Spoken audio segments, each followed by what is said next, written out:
दोस्तों, जब भी हम जंगल, तालाब या नदी किनारे जाते हैं तो अक्सर एक जीव से सामना होता है जिससे लोग डरते भी हैं और घिन भी महसूस करते हैं। जी हां, मैं बात कर रहा हूं जोंक की। छोटी सी दिखने वाली यह जीव पानी और नमी वाली जगहों पर पाई जाती है। खास बात यह है कि जोंक अपने खून चूसने की आदत के लिए जानी जाती है। लेकिन क्या आपने कभी सोचा है कि आखिर यह जोंक पैदा कैसे होती हैं? इसका जीवन किस तरह शुरू होता है और किन किन चरणों से गुजरते हुए यह अपना जीवन पूरा करती है? आज की इस वीडियो में हम आपको जोंक का पूरा जीवन चक्र दिखाने वाले हैं, जिसमें छुपा है प्रकृति का अद्भुत और रहस्यमयी सच। तो चलिए शुरू करते हैं यह दिलचस्प सफर। जोंक का जीवन चक्र वयस्क अवस्था से शुरू होता है। वयस्क जोंक ज्यादातर नमी वाली जगहों पर पाई जाती है, जैसे तालाब, गीली मिट्टी, दलदल या नदियां। इनका शरीर छपटा और लंबा होता है, जिससे यह आसानी से सतह पर रेंग सकती है। वयस्क जोंक का शरीर कई छोटे छोटे खंडों से बना होता है और इसके दोनों छोर पर सकर्स होते हैं। इन सकर की मदद से यह किसी सतह या जीव के शरीर से चिपक जाती है। वयस्क जोंक खून चूसकर अपना भोजन करती हैं, लेकिन सभी प्रजातियां खून नहीं चूसती। कुछ छोटे कीड़े और सड़ते हुए पौधों पर भी निर्भर रहती हैं। एक वयस्क जोंक का उद्देश्य सिर्फ जीवित रहना ही नहीं होता, बल्कि साथी की तलाश करना और आगे की पीढ़ी को जन्म देना भी होता है। जोंक का जीवन चक्र बेहद रोचक है, क्योंकि यह जीव हर्माफ्रोडाइट होती है, यानी हर जोंक में नर और मादा दोनों प्रजनन अंग मौजूद होते हैं। इसका मतलब यह है कि कोई भी दो जोंक एक दूसरे के साथ मिलकर प्रजनन कर सकती हैं। जब जोंक साथी की तलाश करती हैं, तो वे नमी वाले स्थान पर एक दूसरे से संपर्क करती हैं। प्रजनन की प्रक्रिया में दोनों जोंक आपस में शुक्राणु का आदान प्रदान करती हैं। यह प्रक्रिया पानी या गीली मिट्टी में होती है। मिलन के बाद हर जोंक अंडे देने में सक्षम हो जाती है। यही कारण है कि जोंक की संख्या बहुत तेजी से बढ़ सकती है।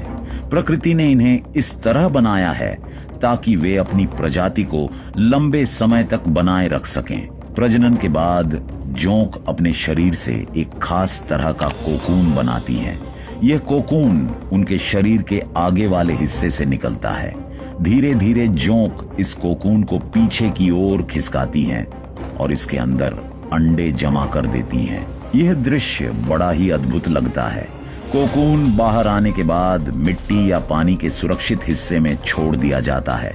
यही कोकून जोंक के बच्चों की जन्मस्थली होता है।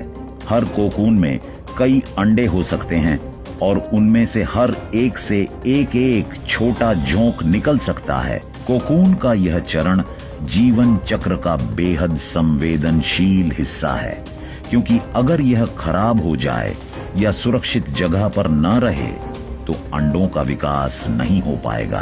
कोकून बनने के बाद उसके अंदर रखे गए अंडों में धीरे धीरे विकास शुरू होता है। ये अंडे छोटे और पारदर्शी से दिखते हैं। कुछ हफ्तों तक अंडे सुरक्षित रहते हैं और अंदर ही अंदर नए जीवन का निर्माण होता है। इस दौरान मौसम और नमी बहुत महत्वपूर्ण भूमिका निभाते हैं। अगर वातावरण बहुत सूखा हो तो अंडे नष्ट हो सकते हैं। अंडों का यह चरण प्रकृति की सुरक्षा व्यवस्था पर निर्भर करता है। जब तक अंदर छोटे जोंक तैयार नहीं हो जाते, तब तक कोकून उन्हें सुरक्षित रखता है। लगभग 2 से 4 हफ्तों में अंडों से छोटे छोटे शिशु जोंक निकलने के लिए तैयार हो जाते हैं। यह प्रकृति का अद्भुत पल होता है जब कोकून से जीवन बाहर आने वाला होता है। कुछ ही दिनों बाद कोकून से छोटे छोटे शिशु जोंक बाहर निकलते हैं। ये बिल्कुल वयस्क जोंक जैसे ही दिखते हैं, लेकिन आकार में बहुत छोटे और कमजोर होते हैं। जन्म लेते ही इन्हें भोजन की तलाश करनी पड़ती है। शिशु जोंक भी अपने सकर का इस्तेमाल करके सतह पर रेंगने लगते हैं। इनके लिए शुरुआती दिनों में जीवित रहना बेहद मुश्किल होता है, क्योंकि इनकी संख्या तो बहुत होती है, लेकिन सबको पर्याप्त भोजन नहीं मिल पाता। बहुत सारे शिशु बड़े होने से पहले ही नष्ट हो जाते हैं, लेकिन जो बच जाते हैं वही आगे चलकर मजबूत वयस्क जोंक बनते हैं। शिशु जोंक जन्म के तुरंत बाद भोजन की तलाश शुरू कर देते हैं। इन्हें खास तौर पर छोटे छोटे जलीय कीड़े, पौधों के कण या खून की आवश्यकता होती है। पानी में रहने वाली जोंक मछलियों या अन्य जीवों से चिपककर खून चूसती हैं, जबकि जमीन पर रहने वाली जोंक छोटे कीड़े खाकर जीवित रहती हैं।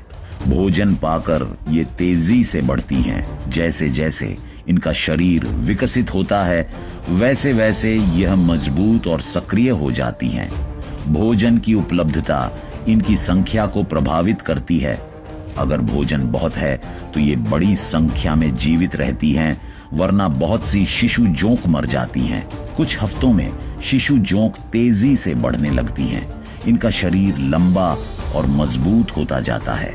हर वृद्धि के साथ इनके सकर और भी मजबूत हो जाते हैं, जिससे वे आसानी से किसी सतह पर टिक पाती हैं।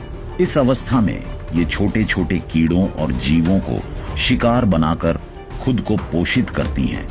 बढ़ने की इस प्रक्रिया में कई बार ये अपने शरीर की बाहरी परत बदलती हैं, जिसे मोल्टिंग कहते हैं। धीरे धीरे यह अवस्था इन्हें वयस्क जोंक की ओर ले जाती है। जब जोंक पर्याप्त रूप से बड़ी और मजबूत हो जाती है, तो वह वयस्क अवस्था में प्रवेश करती है। अब उसका शरीर पूरी तरह विकसित हो चुका होता है और वह प्रजनन करने के लिए तैयार हो जाती है। वयस्क जोंक का जीवन तालाबों, नदियों या गीली मिट्टी में बीतता है। यहाँ यह आसानी से शिकार पकड़ पाती हैं और भोजन जुटा लेती हैं। वयस्क बनने के बाद इसका मुख्य उद्देश्य साथी ढूंढना और प्रजनन करना होता है। इसी तरह यह चक्र लगातार दोहराता रहता है। जोंक का जीवन चक्र हमें यह सिखाता है कि हर जीव, चाहे कितना भी छोटा क्यों ना हो, प्रकृति में अपनी एक खास भूमिका निभाता है।